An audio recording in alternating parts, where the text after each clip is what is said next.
जय श्री कृष्ण। राधे राधे। आइए सुनते हैं आमल की एकादशी की कथा। 88,000 ऋषियों को संबोधित करते हुए सूत जी ने कहा, हे विप्रो, प्राचीन काल की बात है।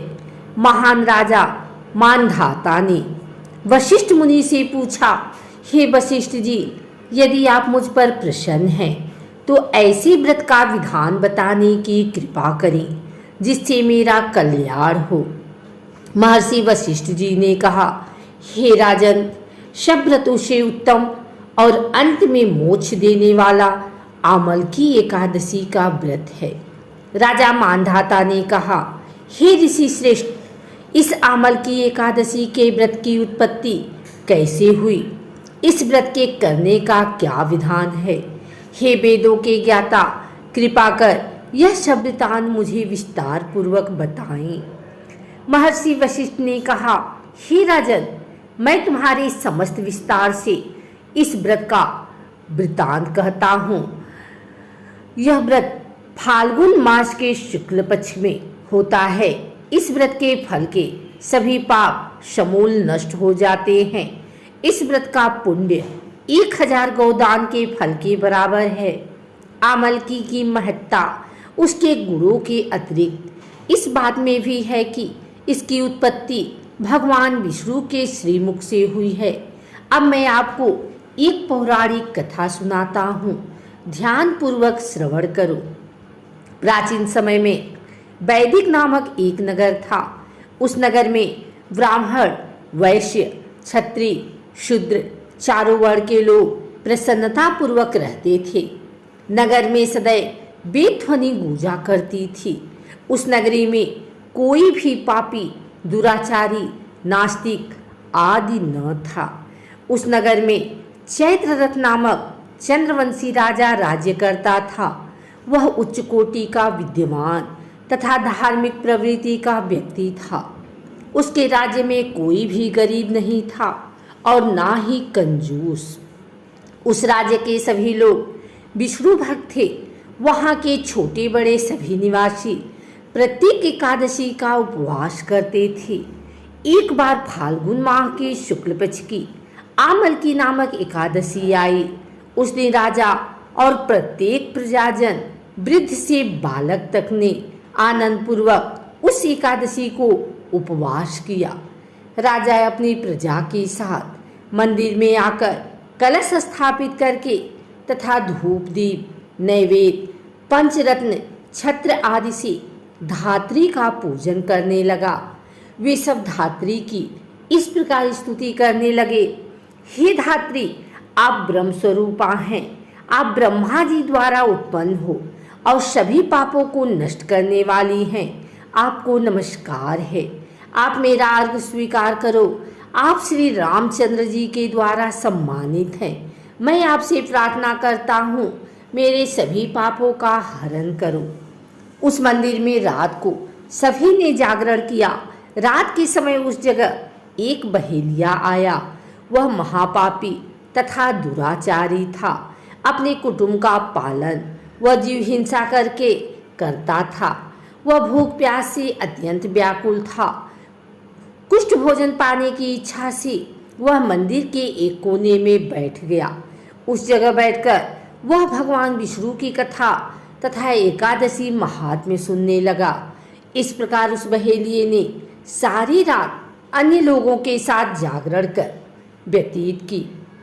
प्रातःकाल सभी लोग अपने अपने निवास पर चले गए। इसी प्रकार वह बहेलिया भी अपने घर चला गया और वहां जाकर भोजन किया। कुछ समय बीतने के पश्चात उस बहेलिये की मृत्यु हो गई। उसने जीव हिंसा की थी। इस कारण हालांकि वह घोर नरक का भागी था, परंतु उस दिन आमल की एकादशी का व्रत तथा जागरण के प्रभाव से उसने राजा विदुरथ के यहाँ जन्म लिया। उसका नाम वसुरथ रखा गया। बड़ा होने पर वह चतुरंगिणी सेना सहित तथा धन धान्य से युक्त होकर 10 सहस्त्र ग्रामों का संचालन करने लगा। वह तेज में सूर्य के समान, कांति में चंद्रमा के समान, वीरता में भगवान विष्णु के समान तथा क्षमा में पृथ्वी के समान था। वह अत्यंत धार्मिक, सत्यवादी, कर्मवीर और विष्णु भक्त था। वह प्रजा का समान भाव से पालन करता था। दान देना उसका नित्य का कर्म था। एक बार राजा वसुरथ शिकार खेलने के लिए गए। दैव योग से वन में वह रास्ता भटक गया और दिशा का ज्ञान न होने के कारण उसी वन में एक वृक्ष के नीचे सो गया। कुछ समय पश्चात पहाड़ी डाकू वहां आए और राजा को अकेला देखकर मारो मारो चिल्लाते हुए राजा वसुरथ की ओर दौड़े। वह डाकू कहने लगे कि इस दुष्ट राजा ने हमारे माता पिता, पुत्र पौत्र आदि समस्त संबंधियों को मारा है तथा देश से निकाल दिया। अब हमें इसे मारकर अपने अपमान का बदला लेना चाहिए। इतना कह के डाकू राजा को मारने लगे और उस पर अस्त्र शस्त्र का प्रहार करने लगे। उन डाकुओं के अस्त्र शस्त्र राजा के शरीर पर लगते ही नष्ट हो जाते और राजा को पुष्पों के समान प्रतीत होते। कुछ देर बाद प्रभु इच्छा से उन डाकुओं के अस्त्र शस्त्र उन्हीं पर प्रहार करने लगे, जिससे वे सभी मूर्छित हो गए। उसी समय राजा के शरीर से एक दिव्य देवी प्रकट हुई। वह देवी अत्यंत सुंदर थी तथा सुंदर वस्त्रों तथा आभूषणों से अलंकृत थी। उसकी भ्रिकुटी टेढ़ी थी। उसकी आंखों से क्रोध की भीषण लपटें निकल रही थी। उस समय वह काल के समान प्रतीत हो रही थी। उसने देखते ही देखते उन सभी डाकुओं का समूल नाश कर दिया। नींद से जागने पर राजा ने वहां अनेक डाकुओं को मृत देखा। वह सोचने लगा, किसने इन्हें मारा? इस वन में कौन मेरा हितैषी रहता है? राजा वसुरथ ऐसा विचार कर ही रहा था कि तभी आकाशवाणी हुई, हे राजन, इस संसार में भगवान विष्णु के अतिरिक्त तेरी रक्षा कौन कर सकता है? इस आकाशवाणी को सुनकर राजा ने भगवान विष्णु को स्मरण कर उन्हें प्रणाम किया और अपने नगर को वापस आ गया और सुखपूर्वक राज्य करने लगा। महर्षि वशिष्ठ ने कहा, हे राजन, यह सब आमल की एकादशी के व्रत का प्रभाव था। जो मनुष्य एक भी आमल की एकादशी का व्रत करता है वह प्रत्येक कार्य में सफल होता है और अंत में वैकुंठ धाम को पाता है। भगवान श्री हरि की शक्ति हमारे सभी कष्टों को हरती है। यह मनुष्य की ही नहीं अपितु देवताओं की रक्षा में भी पूर्णतया समर्थ है। इसी शक्ति के बल पे भगवान विष्णु ने मधुकैटभ नाम के राक्षसों का संहार किया।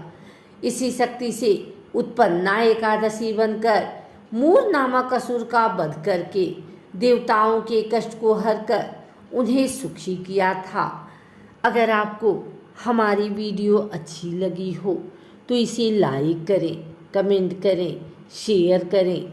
हमारे चैनल को सब्सक्राइब करके बिल नोटिफिकेशन ऑल पर सेट कर लें ताकि आगे आने वाली वीडियो सबसे पहले आप तक पहुंच सके। धन्यवाद।